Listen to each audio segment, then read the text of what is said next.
Imagine a last name that basically prints money by itself. From the gold-plated elevators of Trump Tower to private jets and a golf empire, the Trump world shines so brightly it can blind even the most jaded rich people. Today, on the channel for the richest, we'll break down what the name Trump is really worth, how a brand is built that sells not square meters, but a feeling of status, and which simple tax rules keep money in the game for new towers, upgrades, and deals.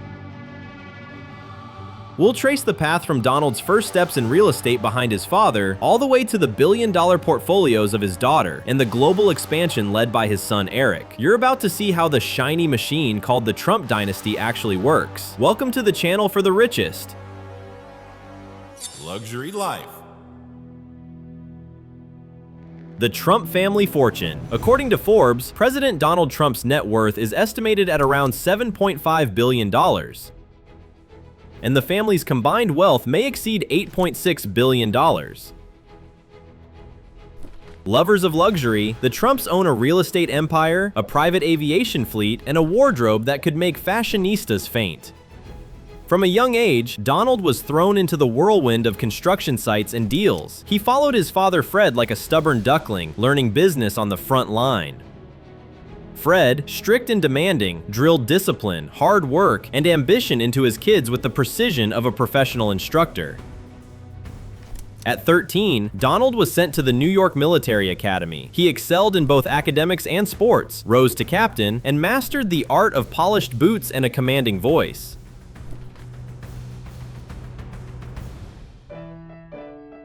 Early years and career start. After joining Elizabeth Trump & Son, Donald quickly made a name for himself. A natural instinct for deals and a hawk-like eye for opportunity were obvious right away. In 1971, he took the wheel and renamed the business the Trump Organization, focusing on headline-making Manhattan projects, laser-focused like a heat-seeking missile. One of his first major triumphs was transforming the Commodore Hotel into the Grand Hyatt. Trump skillfully secured major tax breaks and financing from the Hyatt chain, turning negotiations into a high-stakes poker game. The risk paid off. The project took off and pushed him into the glowing orbit of New York's real estate elite. Fred's influence was as obvious as a neon sign in Times Square. The capital and experience his father built became Donald's golden springboard. With resources and know-how, he pushed through complex financial routes step by step, often following Fred's path, and sometimes stepping on a few toes along the way. Atlantic City, casinos, glamour, and bankruptcies. Donald didn't limit himself to a New York monopoly. His taste for drama pulled him into the Atlantic City casino world. In 1984, Trump Plaza Hotel and Casino opened, followed by the Taj Mahal Resort Casino, which he called the eighth wonder of the world. The pomp was off the charts, and the Taj Mahal quickly became one of the most famous casinos around. But the whole story played out like blackjack with monopoly money. A series of bankruptcies and financial headaches became the house rule. Ivanka Trump, business, style, and her own brand. Donald's eldest daughter inherited his ambition, but polished it to a flawless shine. Her net worth with her husband Jared Kushner is estimated at around $1.1 billion. Impressive, right? Born October 30th, 1981, her childhood was a mix of luxury and an accelerated course in business instincts. A developer father, a model mother, the perfect blend of glamour and grit. After earning a Wharton degree in 2004, Ivanka joined the Trump Organization as Executive Vice President of Development and Acquisitions and worked on major projects, like Trump International Hotel and Tower in Chicago, where the lobby feels like it contains more sparkle than a leprechaun's gold pot. In 2007, skyscrapers weren't enough. Ivanka stepped onto the business runway and launched Ivanka Trump Fine Jewelry. The designs were so dressed up, even mannequins might have felt awkward. That success opened the door to a full fashion line: clothing, handbags, shoes, accessories, all bringing in serious money and landing in major department stores. And even when her father's presidency looked like a reality show packed with plot twists, Ivanka's brand held steady, showing real business resilience. The fashion empire marched forward until 2018, when she shut it down to focus on politics, and as it turned out, made a loud entrance there too.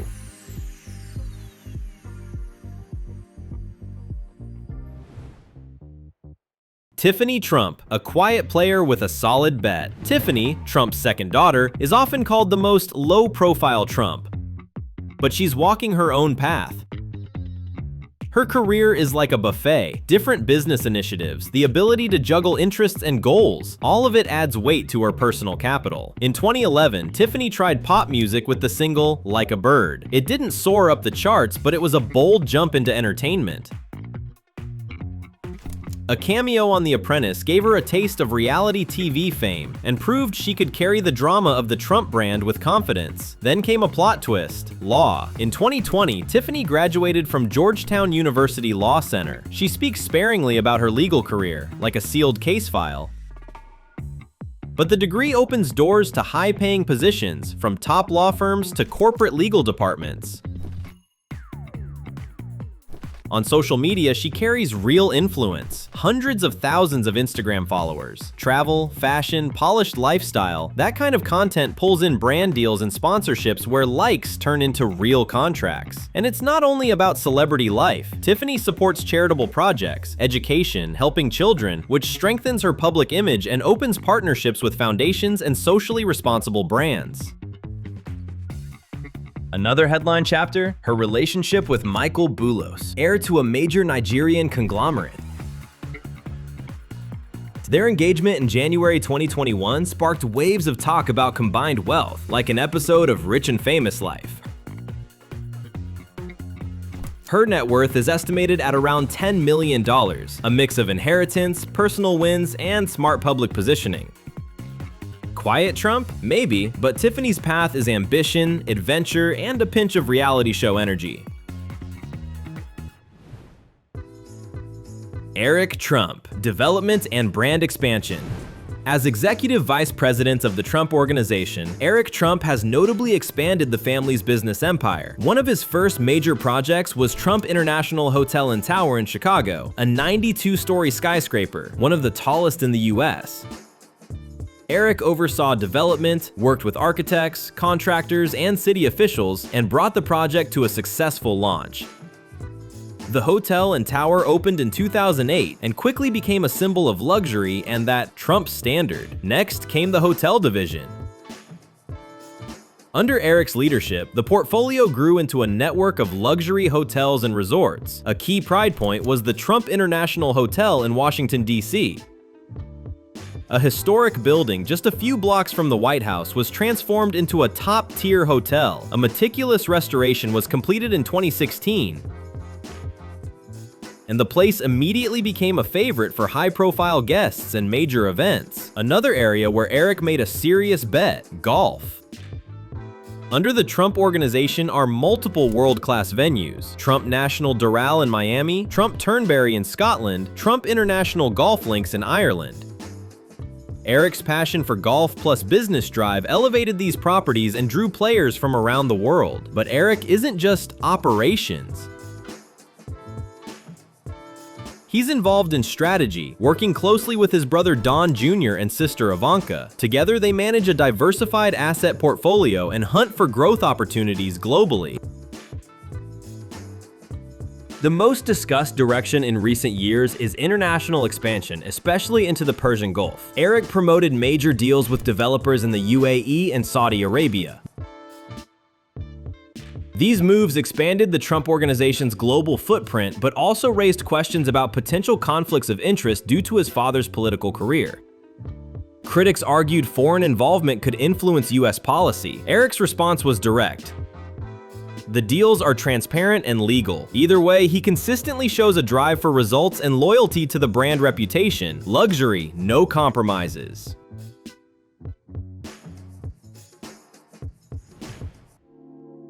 Melania Trump, from runways to entrepreneurship. Melania significantly strengthened the family's overall capital. Her story, from Slovenian model to First Lady of the United States, is a striking journey with a touch of glamour and light irony. After a successful career in Europe and New York, Melania shifted from the runway to the business stage, with the same poise she had on magazine covers. In 2005 came the lavish wedding to Donald Trump. The guest list glittered with celebrities, and the scale made it clear Melania had entered the big leagues. In 2006, their son Baron William Trump was born. The pause in modeling wasn't a pause in ambition. She redirected her energy into her own projects. In 2010, Melania launched Melania timepieces and jewelry on QVC, priced from $30 to $200, affordable luxury that quickly found buyers. Encouraged, she introduced her skincare line Melania Caviar Complex C6 in 2013, focusing on anti-aging benefits and luxury sensations. Her success formula: style instinct, understanding what the audience wants, and of course, the magnetism of the Trump name. Today, she has no direct ties to those brands, but the contribution to her personal wealth is significant. According to Celebrity Net Worth, Melania's net worth is around $50 million. This transition from model to entrepreneur reinforced her image not just as a model or a billionaire's wife, but as an independent business figure with real weight. Global expansion and a Gulf superpower. As the business grew, the ambitions crossed oceans. The Trump Organization acquired and developed projects in prestigious locations worldwide: hotels, residential complexes, golf courses, strengthening global presence as the big Trump letters appeared in new points on the map. A whole saga is golf. In the early 1990s, Trump acquired Trump International Golf Club in West Palm Beach, Florida, turning a former dump into a dream location for players. The course opened in 1999, designed by Jim Fazio, and quickly gained a reputation. Next swing, 2002, the purchase of Doral Resort and Spa in Miami, home of the legendary Blue Monster course. Trump invested over $200 million in renovations, and the monster stayed a monster. Water hazards, brutal rough, everything the pros love. In 2004 came the West Coast. Ocean Trails in Rancho Palos Verdes became Trump National Golf Club Los Angeles. Pacific Ocean Views became a Hollywood magnet. The original Pete Dye project got a full Trump upgrade and rose into top destination status. Then Scotland, 2006, an estate on the North Sea coast in Aberdeenshire. Conflicts with locals and environmental groups didn't cool the plans. In 2012, Trump International Golf Links Scotland opened, designed by Dr. Martin Hawtree, breathtaking and ruthless at the same time. In 2014, the collection gained an icon: Turnberry, reconstruction, a redesigned Ailsa course, Martin Ebert.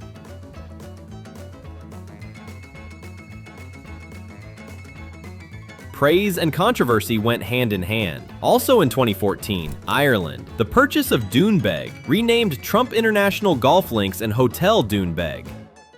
Rugged coastline, complex terrain, and growing global appeal. In the US, there was activity too. In 2009, Lowe's Island Club in Virginia. In 2010, Pine Hill in New Jersey. And earlier, the club in Briarcliff Manor, now Trump National Golf Club Westchester. In 2015, Trump Golf Links at Ferry Point opened in the Bronx, another signature venue with skyline views. Beyond golf, Trump International Hotel and Tower projects in Vancouver, Toronto, Panama City, premium rooms for a demanding clientele. Residential projects under the brand appeared in Istanbul, Manila, Mumbai. Trump Towers Istanbul, a twin complex with apartments, offices, and a shopping gallery, became a recognizable silhouette on the mega-city horizon. Mar-a-Lago, the flagship club. In 1985, Trump targeted Mar-a-Lago as a symbol of status.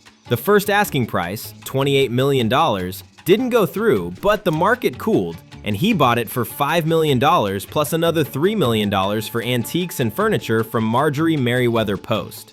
Since 1995, the estate has operated as a private club. The renovation was massive. A 20,000 square foot ballroom, $7 million spent on gold molding alone, and gold everywhere, including $100,000 gold faucets. Exclusivity attracted wealthy clients. The initiation fee was $100,000, with annual payments around $114,000. After Trump won the election, the initiation fee doubled to $200,000. Membership became a status marker. Business strategies. Licensing and the power of a name. The roots of licensing go back to the 1980s. While the world wore neon and shoulder pads, Trump built skyscrapers and sharpened one core skill, turning his name into an asset. Trump Tower became a shiny showroom. Atrium, glass, metal, gold, and the conclusion that the last name itself can generate income. The first serious move beyond concrete was Trump Plaza Hotel and Casino in Atlantic City, betting that the name would attract guests, and it worked. Then came experiments. Trump Shuttle, buying the service from Eastern Airlines and relaunching it under his brand. The promise? Flights with the vibe of a Trump Tower in the sky. In 1992, the project was sold, but the experience cemented a willingness to put the Trump name on almost anything. In the 1990s, Trump pivoted toward heavy licensing to create new cash flows. A prime example, Trump International Hotel and Tower in New York. Name and standards, yes. Full financing, not required.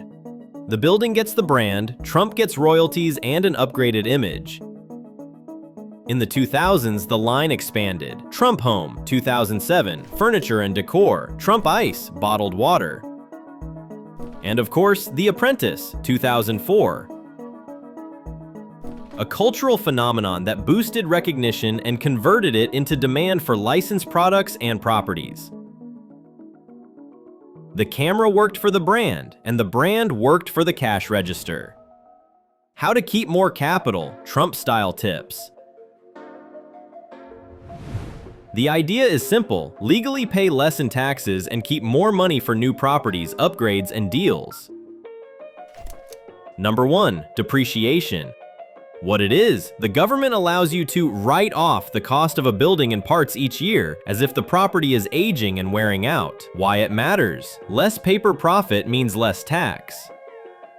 You buy a property for a big amount, and every year you treat a portion of that amount as an expense.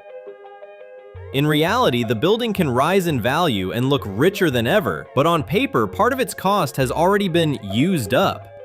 Result? Lower taxes, more cash left for new projects. Number 2, historic preservation tax credit. If you don't demolish an old building but carefully restore it, the state can give you a significant tax break. Why it matters? The city's history is preserved and the developer pays less. You take an old hotel, restore the facade and interiors properly, and you get a solid reduction in taxes. Beauty for the city and a plus for the company's budget. Number 3, like-kind exchange, 1031 exchange. Why it matters? You can postpone capital gains tax.